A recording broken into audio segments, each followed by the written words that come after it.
கிட்ட இருந்ததா சரியா இருக்குல்ல? அதுதான்டா நேற்றுக்கு ரொம்ப எக்கோரா இருந்தது.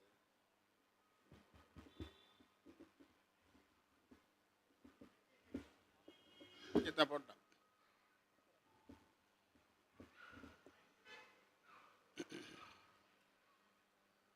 ஐந்து கரத்தனை யானை முகத்தனை இந்தின் இளம்பிரை போலும் எயிற்றனை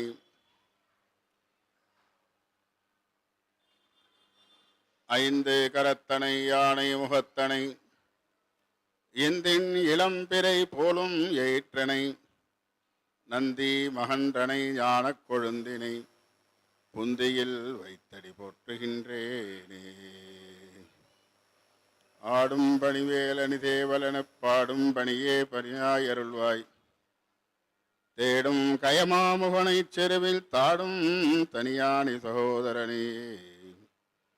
உல்லாச நிராகுல யோக வீதச் சல்லாப வினோதனம் நீ அலையோ எல்லாமர எண்ணெய் இழந்த நலம் சொல்லாய் முருகா சுரபூபதியே.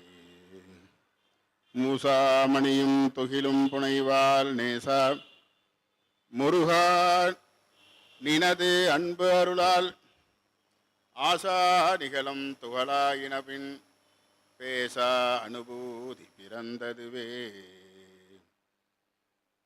மண்ணில் நல்ல வண்ணம் வாழலாம் வைகளும் எண்ணில் நல்ல கதிக்கு யாதும் ஓர் குறைவிலை கண்ணில் நல்லகுதொரும் கழுமல வளநகர் பெண்ணில் நல்லாளுடும் பெருந்தகை இருந்ததே. யஸ் சிவோ நாம ரூபாபியாம் யா தேவி சர்வமங்கலா தயோ சம்ஸ்மரணாத் பும்சாம் சர்வதோ ஜெயமங்கலம். நம பார்வதி பதயே ஹரஹர மகாதேவா. தென்னாடுடைய சிவனே போற்றி எந்நாட்டவர்க்கும் இறைவா போற்றி. வெற்றிவேல் முருகனுக்கு அரோஹரா. எல்லாம் வல்ல முருகப்பெருமானுடைய பெருங்கருணை திருவருளும் உமையொருபாகனுடைய திருவருளும் குருவருளும் துணை நிற்க தெலங்கானா மாநிலம் செகந்தராபாத் ஸ்கந்தகிரி ஸ்ரீ சிவசுப்பிரமணிய சுவாமி திருக்கோயில் கந்தசஷ்டி பெருவிழாவிலே இவ்வாண்டு கலந்து கொண்டு 6 நாட்கள் கந்தபுராணம் சொற்பொழிவாட்டுகின்றதான பாக்கியத்தை நம்முடைய முருகப்பெருமான் நமக்கு அருளி செய்தார். அதற்கு முக்கிய காரணமாக இருப்பவர் நம்முடைய ஆலயத்தினுடைய மேனேஜிங் ட்ரஸ்டி ஸ்ரீமான் கிருஷ்ணன் அவர்கள். இதெல்லாம் நாம் இன்னும் நிறைய படிக்கிறதுக்கு, நிறைய விஷயங்கள் தெரிஞ்சுக்கிறதுக்கு ஒரு தூண்டுதல், ஒரு புரோத்சாகம். மற்றும் இந்த ஆலய நிர்வாக அறங்காவலர் சபையினர், அர்ச்சகர்கள், இங்கு வருகை தந்திருக்கின்ற பக்த பெருமக்கள் அனைவருக்கும் எல்லாம் வல்ல முருகப்பெருமானுடைய திருவருள் பரிபூர்ணமாக கிடைக்க வேண்டும் என்று வாழ்த்தி, கந்தபுராணம் முருகப்பெருமானுடைய தோற்றம், சூரபத்மன் போன்ற அசுரர்கள் தோன்றியது, சாஸ்தா திரு அவதார படலம், வீரபாகுத்தேவர் தூது சென்றது, இவைகள் நிறைவடைந்து நேற்றைய தினம் சூரசம்ஹாரம் என்ற தலைப்பிலே கந்தபுராணத்தை சிந்தித்தோம். ஒருவருடைய வாழ்க்கையின் எழுச்சியும் ஒருவருடைய வாழ்க்கையின் வீழ்ச்சியும் வரலாறாக பேசப்படுகின்றது என்றால் அவர் ஏதோ ஒரு விதத்திலே தனித்துவம் பெற்றிருக்கிறார் என்று பொருள். உலகத்தில் எத்தனையோ பேர் மனிதர்கள் இருக்கின்றார்கள், எவ்வளவோ உயிர்கள் இருக்கின்றன. எல்லாவற்றையும் பற்றி வரலாறுகளோ புராணங்களோ கிடையாது. யானை மிருகங்களிலே ஒரு வகை. ஒரே ஒரு யானை திருச்சியிலே ஜம்புகேஸ்வர பெருமானை பூஜை செய்ததனாலே அது திரு ஆனைக்கா என்ற பெயரிலே வந்து, அதுபோல மயில் பூஜை செய்ததனாலே மயிலாப்பூர், மயிலாடுதுறை. இதுபோல மனிதர்களில் செயற்கரிய சாதனைகளை செய்தவர்களை வரலாறு பேசுகின்றது. அதுபோல எல்லா தேவர்களுக்கும் தனித்தனியே வரலாறுகளோ புராணங்களோ கிடையாது. யார் அதிகமான கருணை திறத்தை வெளிப்பாடு செய்தார்களோ அவர்களை பற்றி புராணங்கள் இருக்கு. அதுபோல சூரபத்மனுடைய பராக்கிரமம், அவனுடைய தீரம், அவனுடைய கோபம், அவனுடைய வெற்றிகள் அவனுக்கு ஒரு வகையாக பெருமையை தந்து கொண்டிருந்தது. அவனுடைய ஆணவம் எல்லோரையும் அழிக்க செய்தது. அதனாலே கந்த கடவுள் தோன்றினார். இது ஒரு புராணமாக மாறியது. இந்த 6 நாட்களும் அந்த முருகப்பெருமானை வழிபட்டு நன்றி செலுத்தும் முகமாக அந்த விழாவை இன்று உலகம் முழுவதும் கொண்டாடுகிறோம் என்றால் 2 அடிப்படையிலே அதனை நாம் சிந்திக்க வேண்டும். ஒன்று, சூரபத்மன் என்ற அசுரன் எவ்வளவு கொடியவனாக இருந்திருக்கிறான் என்பதை இந்த 6 நாட்களும் நாம் உணர முடிகின்றது. அதை பற்றி மீண்டும் சிந்திக்கின்றோம். அந்த கொடிய அரக்கனை அழிப்பதற்கு திருமால் முதலிய அனைத்து தேவர்களாலும் முடியவில்லை. இந்திரன் ஓடி ஒளிந்து கொண்டிருக்கிறான். சிவபெருமானுடைய ஆற்றல் மட்டுமே அவனை அழிக்கும் என்ற காரணம் பற்றி சிவபெருமான் கந்த கடவுளை தோற்றுவிக்கின்றார். 6 முகமும் 12 கரங்களும் கொண்டு அவதரித்த அந்த முருகப்பெருமான் எவ்வளவோ திருவிளையாடல்களை எல்லாம் செய்து அந்த கொடிய அரக்கனாகிய சூரபத்மனை அழிப்பதற்கு புறப்படுகின்றார். வழியிலே தாரகாசுரனை அழிக்கின்றார். திருச்செந்தூரிலே சென்று அமர்ந்து இன்று பானுகோபன், சிங்கமகாசுரன், சூரபத்மன் போன்ற கொடிய அரக்கர்களை சம்ஹாரம் செய்து இப்பொழுது அங்கு தீபாராதனை நிகழ்ந்து கொண்டிருக்கின்றது. அந்த அற்புதமான தருணத்திலே எல்லோரும் அந்த செந்திலாண்டவனை மனதிலே நினைத்து வெற்றிவேல் முருகனுக்கு, இவ்வளவு ஒரு பெரிய விஷயத்தை முருகப்பெருமான் முடித்து எல்லோருக்கும் அருள்பாலித்திருக்கின்றார். அது காரணம் பற்றி கந்தசஷ்டி விழா முருகப்பெருமானுக்கு கொண்டாடப்படுகின்றது. சூரன் அழிந்தான். எல்லோரும் அந்த ஹேமகூடம், முருகப்பெருமான் அந்த கதிர்காமத்திலே தங்கி இருக்கின்றார். அந்த இடத்திலே வந்து வீரபாகு தேவரை அழைக்கின்றார் முருகன். தம்பி, சூரன் அழிந்து விட்டான்.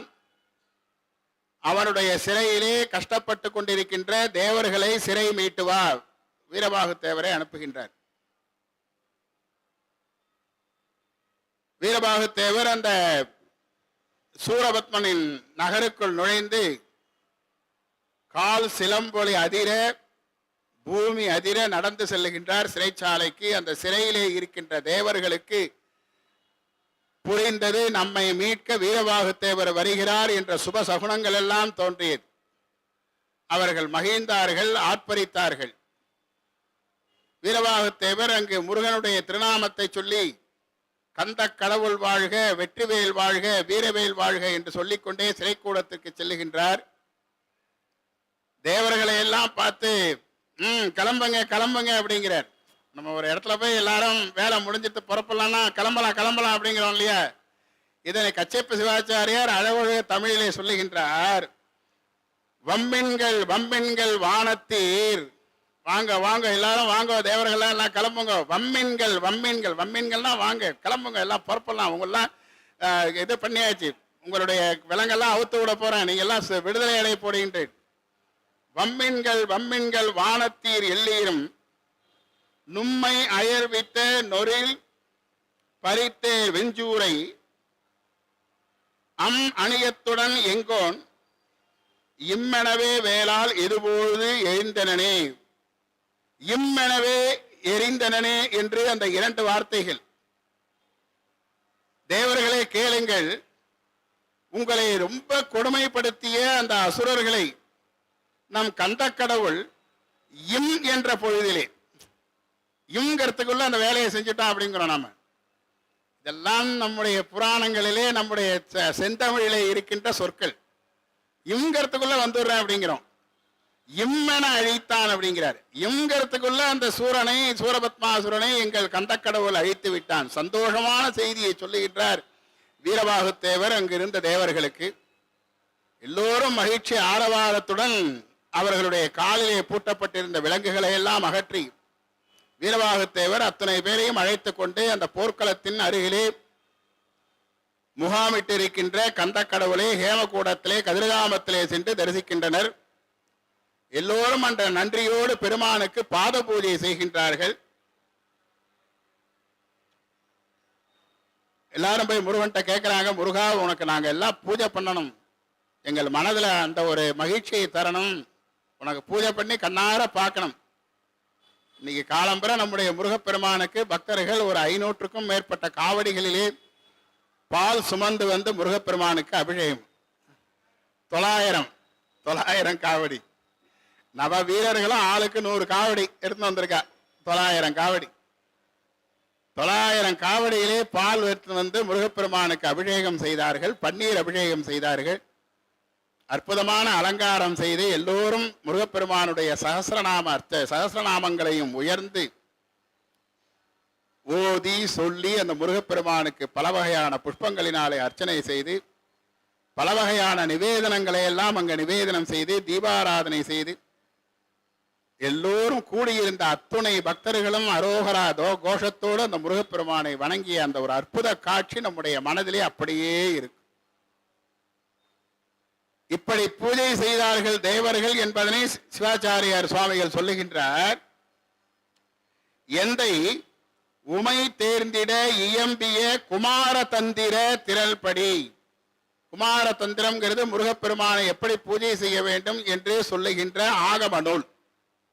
எந்தை எங்கள் சிவபெருமான் உமை தேர்ந்திட, உமாதேவி தெரிந்து கொள்வதற்காக இயம்பிய கூறி அருளிய குமார தந்திர நெறிப்படி, குமார தந்திரம் என்னும் ஆகம நெறிப்படி அங்கு பூஜை செய்தார்கள். ஆகமம் இல்லைங்கிறான், வேதம் இல்லைங்கிறான். தமிழில் இருக்கிற கந்த புராணம், திருவிளையாடல் புராணம், பெரிய புராணம் மற்றும் அனைத்து இலக்கிய நூல்களும் வேதங்களையும் ஆகமங்களையும் தான் ஆதாரமாக சொல்லுகின்றது பூசைகளுக்கும் வேள்விகளுக்கும். குமார தந்திர நெறிப்படி தவாது அருமுகற்கு முந்திய குடங்கள் முதல் மூவகை இடத்தும். இதுக்கெல்லாம் அர்த்தம் சொல்லணும்னா கோவில்ல பூஜை பண்ணணும், கோயில்ல என்ன நடக்கிறதுங்கிறத தெரிஞ்சுக்கணும். கும்பத்தில மண்டலத்துல வேள்வித்தி 3 இடத்துலையும் கலசம் வச்சு பூஜை பண்ணணும், ஆவாகனம் பண்ணணும்.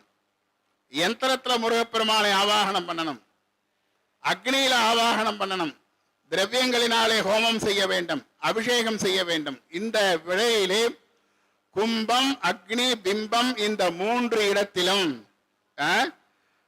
குமார தந்திர நெறிப்படி தபாது அருமுகற்கு முந்திய குடங்கள் முதல் மூவகை இடத்தும். குடங்கள் கலசங்கள் புந்தி மகிழ் பூசனை புரிந்தனர். அவர்களுடைய அறிவு, புந்தினா அறிவு, அவர்களுடைய சிந்தை மகிழ்கின்ற அளவிற்கு இந்த பூ பத்தாதோ, அப்ப இன்னும் கொஞ்சம் பூ எடுத்துணும், அர்ச்சனை பண்ணு. இந்த வேஷ்டி கொஞ்சம் கலர் கம்மியா இருக்கு, கரை கம்மியா இருக்கு, பார்டர் கம்மியா இருக்கு, அப்ப இதை கொண்டு வச்சுட்டு பீரோல இருந்து வேற பட்டு வேஷ்டி எடுத்துனுவா. அப்படி ஒவ்வொன்றாக பார்த்து பார்த்து அந்த முருகப்பெருமானுக்கு தன்னுடைய அறிவு திருப்தி அடைகின்ற வரையிலும் பூஜை செய்தார்கள். இப்படித்தான் பூஜை செய்ய வேண்டும்.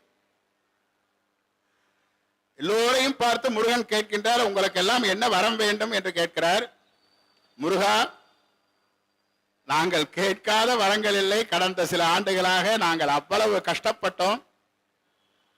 நீ இறங்கி வந்து அசுரனை தேடி சென்று நீ இருந்த இடத்திலேயே அவனை சம்ஹாரம் பண்ணிருக்கலாம். இருந்தாலும் அந்த அறியாமையை, அஞ்ஞானத்தை அழிப்பதற்காக பெருமானே நீவீர் வந்து இங்கு இருந்து அந்த அசுரனை அழித்திருக்கிறீர்கள், அது போரும் எங்களுக்கு.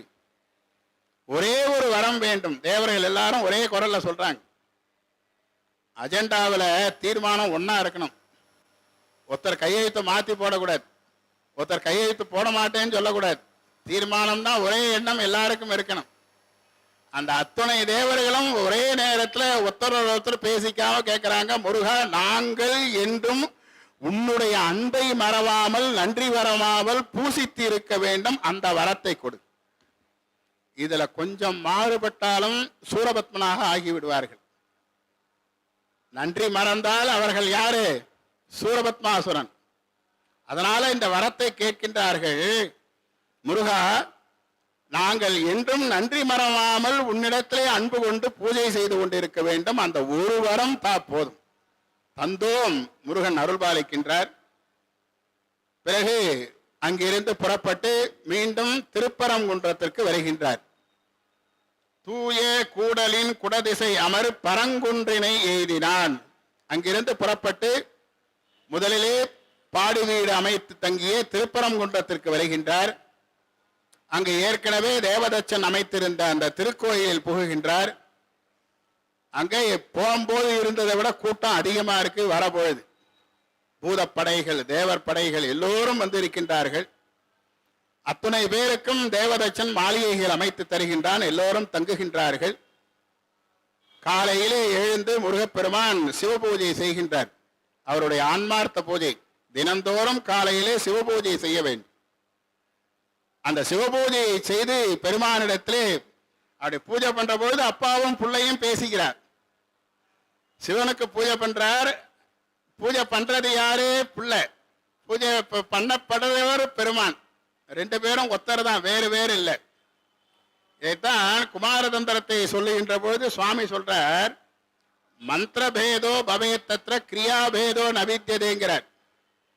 எனக்கு எந்த மாதிரி பூஜைகள்லாம் பண்ணணுமோ அந்த மாதிரி தான் முருகனுக்கும் பூஜை பண்ணணும்.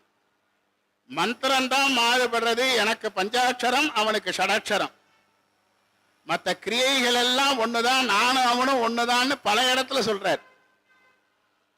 அப்படி அந்த பூஜை செய்கின்ற பொழுது சுவாமி கிட்ட மெதுவா சொல்றார், சுவாமி, தாங்கள் வேல் கொடுத்து உத்தரவு கொடுத்து அம்மா அன்னையினுடைய ஆசீர்வாதத்தோடு நான் சூரனை வென்று வந்து விட்டேன். சரியப்பா, ஆசீர்வாதம். தந்தையே, என்னப்பா?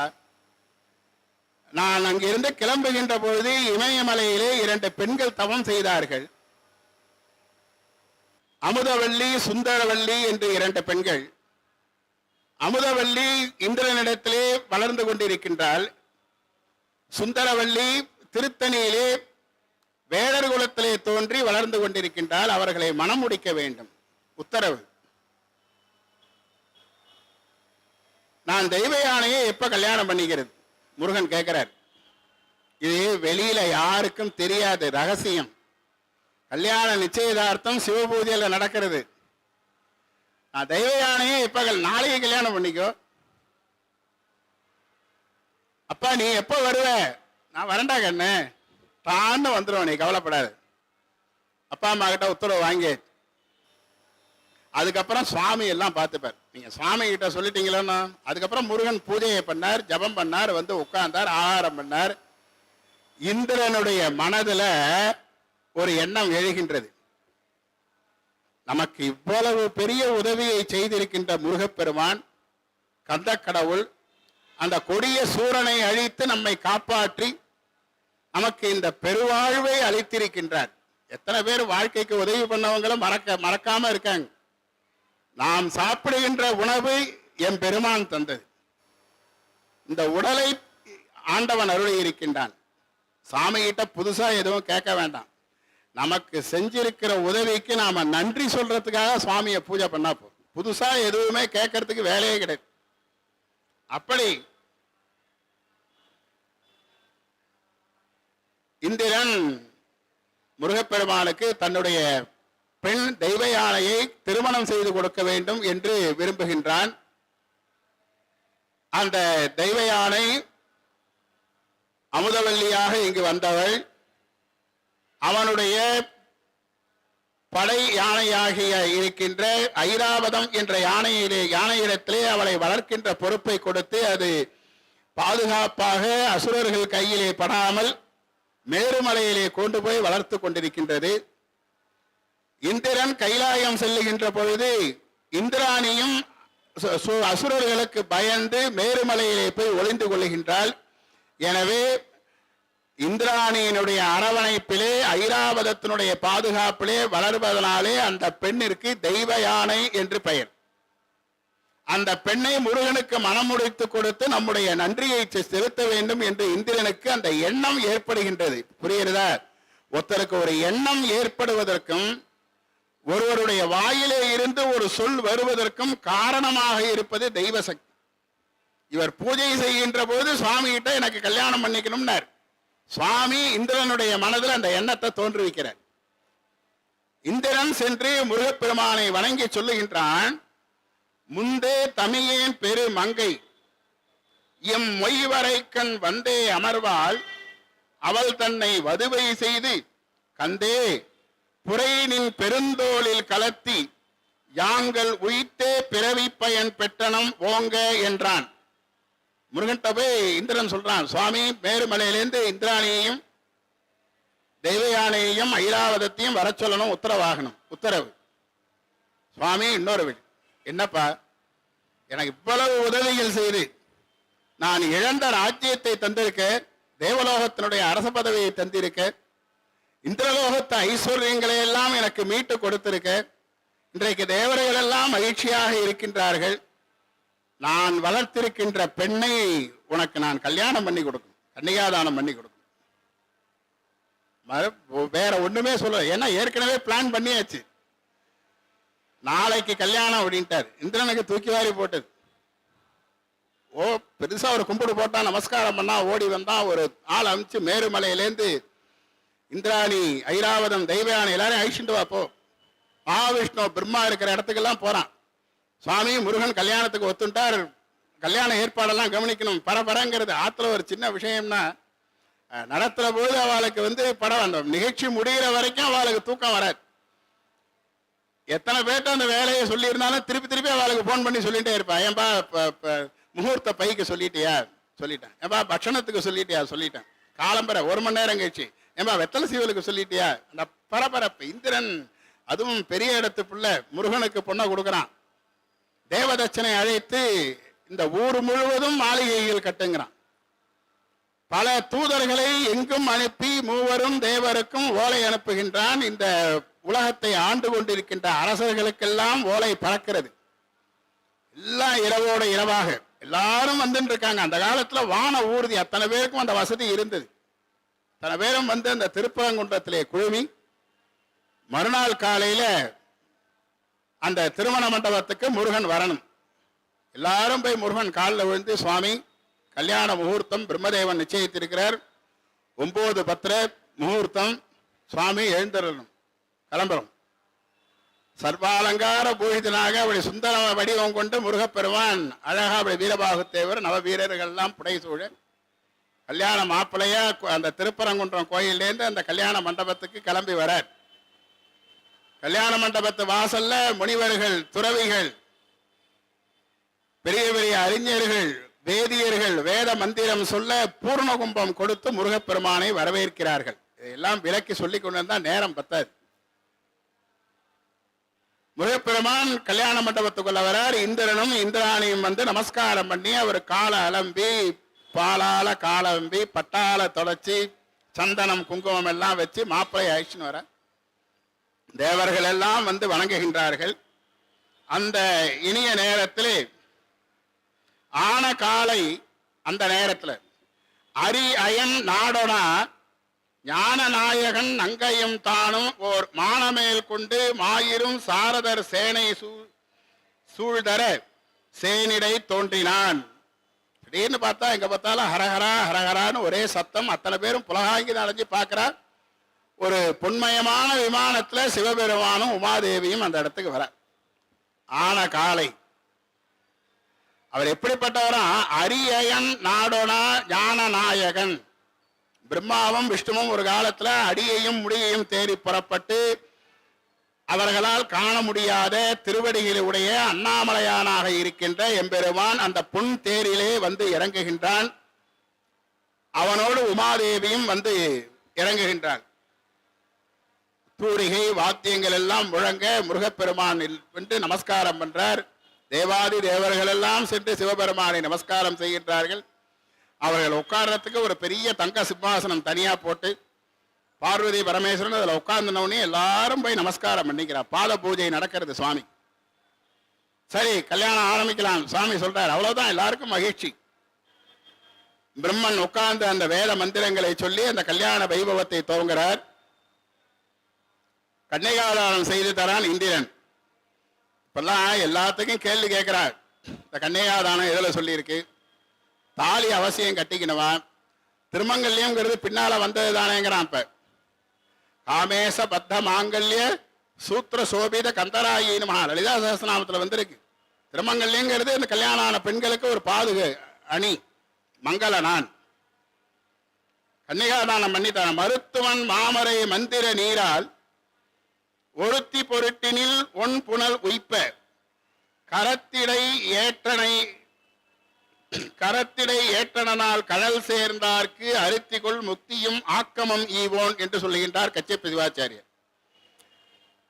அந்த வேதியர்கள் மந்திரம் சொல்லி வெத்தலை பாக்கல மஞ்சள் தேங்காய் வச்சு இந்திரன் உட்கார்ந்து இருக்கான். அவன் மடியில தெய்வ யானை உட்கார்ந்து இருக்கா. அந்த வெத்தலை பாக்கு அந்த தேங்காயில சொர்ணம் வச்சிருக்கா. அதுல இந்திராணி அதுல தீர்த்தம் விடுகின்றாள். இதான கன்னிகாதான லட்சணம். கன்யாம் கனக சம்பன்னாம் கனகாபரணோஜ்வலாம் தாஸ்யாமி சம்பவேதுப்யம் சிவலோகம் ஜிகீர்ஷேன்னு அந்த மந்திரம் சொல்லி அப்படி அந்த தீர்த்தத்தை கீழே விட்டு கன்னிகாதானம் பண்ணி அந்த தேவயானையினுடைய கையை முருகப்பெருமானுடைய கையில. தேவயானைக்கு வெக்கமான வெக்கம், நாணம், மகிழ்ச்சி, சந்தோஷம். முருகனை பார்க்கிறா. ஐயோ நம்ம பார்க்கறத அவர் பார்த்துட்டா என்ன பண்றதுன்னு திடீர்னு தலையை குனிஞ்சிக்கிறார். இதெல்லாம் அந்த காலத்து பெண்கள்கிட்ட இருந்தது. இப்ப எல்லாம் பெயர் சொல்லி கூப்பிடுறா இந்த காலத்துல. அப்படி அந்த பெண்ணை வாங்கிட்டு கன்னிகாதானம் வாங்கிட்டு முருகப்பெருமான் அப்படியே அந்த 2 கரங்களையும் பிடிச்சிட்டு போய் சிவபெருமான் பார்வதி அப்பா அம்மா காலில் நமஸ்காரம் பண்ணி, சுவாமி உங்க மருமகள் அண்ணா இருங்கப்பா, ஆசீர்வாதம், க்ஷேமமா இருங்க.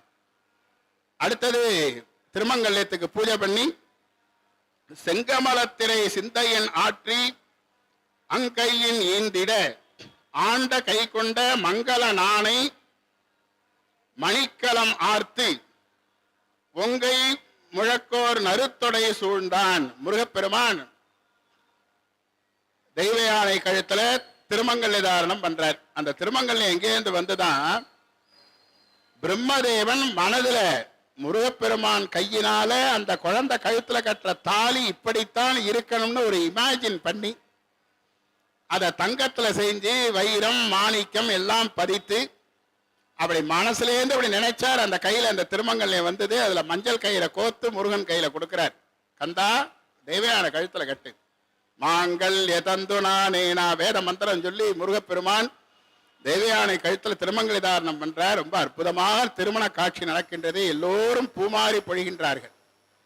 சிறிது காலம் அங்க திருப்பரங்குன்றத்துல இருந்து தேவயானையோட இருந்து அப்புறம் முருகப்பெருமானுக்கு ஒரு எண்ணம் வருது. இந்திரனை பாதியிலேயே விட்டுட்டு வந்துட்டோம். அவன் தேவலோகத்துக்கு போ சொர்க்கத்துக்கு போன்னு சொன்னோமே, அவன் இங்க என்ன பண்றான்னு தெரியலையே. இப்ப மாமனாரா வேற ஆயிட்டான். தெய்வயான வேற கேட்டுட்டே இருக்கா, எங்க அப்பா அங்க என்ன பண்றான்னு தெரியலையே, தனியா இருக்காருன்னு அவ வேற நைனு கேட்டுட்டே இருக்காளே, வா போவோன்ட்டு சொர்க்கலோகத்துக்கு போறார் இந்திரனை பார்க்கறதுக்கு. இந்திரன் வரவேற்கிறான். அங்கு அவனுக்கு அனைத்து அரசு உரிமைகளையும் அளித்து முருகப்பெருமான் மணிமுடி சூட்டுகின்றான்.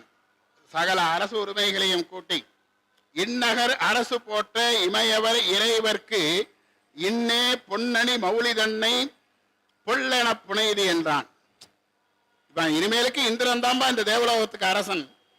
உடனே அவனுக்கு அந்த மாணிக்க மௌலி அந்த கிரீடத்தை எடுத்துன்னு வாங்கன்னு சொல்லி அவனுக்கு பட்டாபிஷேகம் செய்து இந்திரனை அரிய நிலை அமைத்து வாழ வைத்து தேவலோகத்திலே அவருடைய மலையிலே ஸ்கந்தகிரிக்கு வந்துட்டார். இப்ப இந்த ஸ்கந்தகிரியில உட்கார்ந்து கொஞ்ச நாள் இருக்கார். அவருக்கு இன்னொரு பொண்ணு ஞாபகம் வருது. இன்னொரு பொண்ணு யாரு? சுந்தரவள்ளி. அவள் திருத்தணி இருக்கிற வள்ளி மலையில பிறந்து அங்க வளர்ந்துட்டு இருக்காளே, அவளை கல்யாணம் பண்ணிக்கணுங்கிற எண்ணம் வர அங்க போறார். மானிடத்தின் வரு மைந்தன் முந்து நீ மானிடத்தின் வருகின்ற வாய்மையால் மானிடத்தின் வயின் அடைந்தால் மறு மானிடத்தின் மானாகும் அம்மான் மகள்.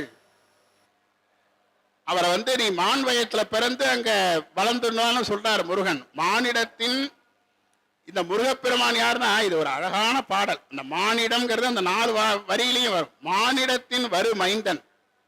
அந்த மானுக்கு முன்னால பெரு என்ற வார்த்தையை சேர்த்துக்கணும். பெருமானிடத்தில் வந்த மைந்தன் யாரு? முருகப்பெருமான். மானிடத்தில் வந்த மைந்தன் முற்காலத்தில் நீ மானிடத்தின் வருகின்ற வாய்மையால், நீ மான் வயத்துல பிறந்து வளர்ந்து வான்னு அந்த அமுதவல்லியை பார்த்து சுந்தரவல்லியை பார்த்து சொன்னதை காரணமாக கொண்டு மானிடத்தின் வயிறு அடைந்தால் அந்த பெண்ணே ஒரு மான் வயிற்றுல போய் பிறக்கிறார். அவ யாரு? அம்மான் மகள், முருகப்பெருமானுடைய அம்மான் மகள். அருணகிரிநாத சுவாமிகள் மிக அருமையாக சொல்லுவார். செம்மான் மகளை திருடும் திருடன் பெம்மான் முருகன் பிறவான் இரவான் சும்மா இரு சொல்லற என்றலுமே அம்மா பொருள் ஒன்றும் அறிந்திலனே. செம்மான் மகளை திருடும் திருடன். இந்த தெய்வ யானை கல்யாணம் ரொம்ப வைதிக முறைப்படி ரொம்ப பிரமாதமா நடந்தது. வள்ளி கல்யாணம் காதல் கல்யாணம். இவர் போனார் அங்க. அவளை பல விதமான விளையாட்டெல்லாம் விளையாண்டு அந்த கல்யாணம் பண்ணிக்கிறார். நம்பிராஜனுக்கே தெரியாம வள்ளி ஐஷன் கிளம்பிட்டார். செம்மான் மகளை திருடும் திருடன். இதை யார் சொல்லுவார்? யாரா போய் நம்ம பெரிய ஆளை பார்த்து நீ பெரிய திருடன்னு சொன்னாக்க ஓங்கி அறைவான். அருணகிரிநாத சுவாமிகள் முருகப்பெருமானுடைய அடியவர். முருகனை பார்த்து திருடாங்கிறார். செம்மான்னா அந்த செம்மான் மான் வயிற்றிலே பிறந்தவள். செம்மான் மகளை திருடும் திருடன். இந்த முருகப்பெருமான் யாரு? பெம்மான். இந்த உலகங்களுக்கெல்லாம் பெருமானாக இருப்பவன் முருகன். பிறவான் இரவான். அவனுக்கு பிறப்பும் கிடையாது இறப்பும் கிடையாது. அப்படிப்பட்டதான அந்த ஒரு அழகு வாய்ந்த இடத்திற்கு முருகப்பெருமான் சென்று அந்த வள்ளியை பார்க்கின்றார். வேடர் உருவத்துல முருகப்பெருமான் அந்த இடத்துக்கு போறார். 2 கல்யாணம் ஆகணும் ஒரே முகூர்த்தத்துல. கொஞ்சம் ஸ்பீடா போனாதான் அந்த முகூர்த்தத்துக்குள்ள கல்யாணத்தை முடிக்கலாம். அப்படி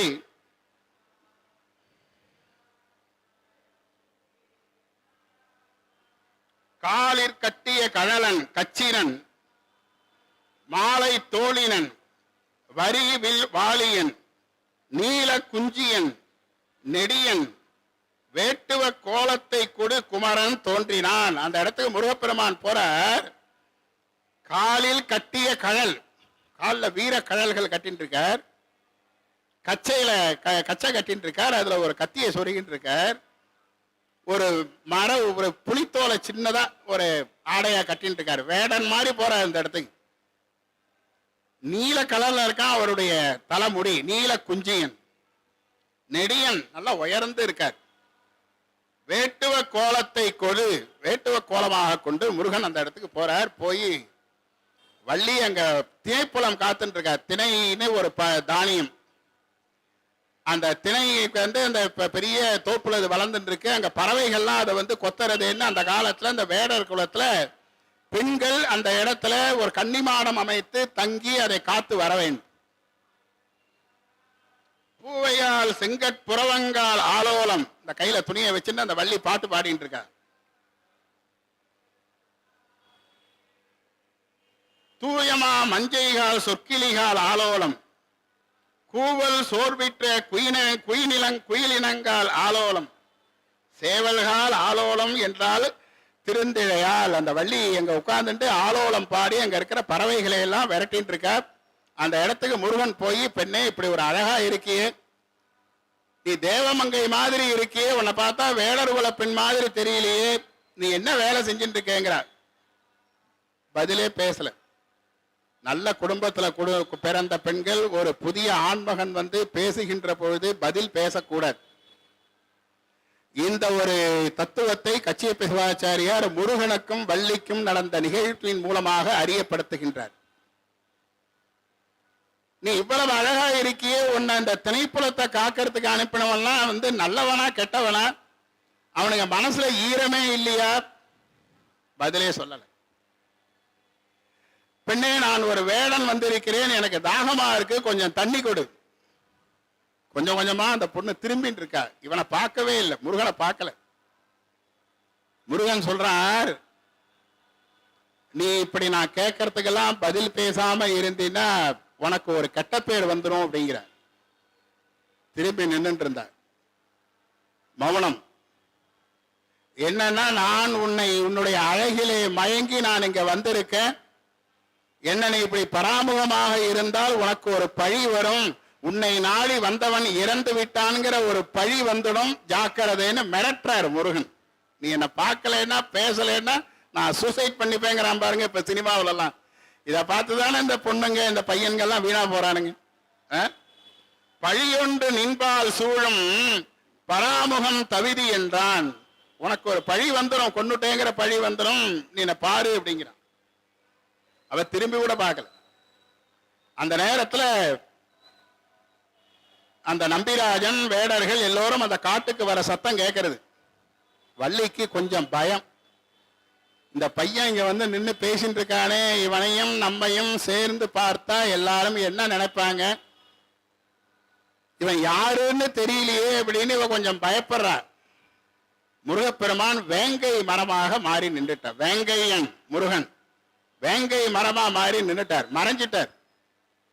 எல்லாரும் அங்க வந்து பாக்குறா. திடீர்னு அந்த இடத்துல ஒரு மரம் முளைச்சிருக்கு. திடீர்னு ஒரு கம்பம் நட்டு இருந்தா யாரும் கேள்வி கேட்க மாட்டாங்க.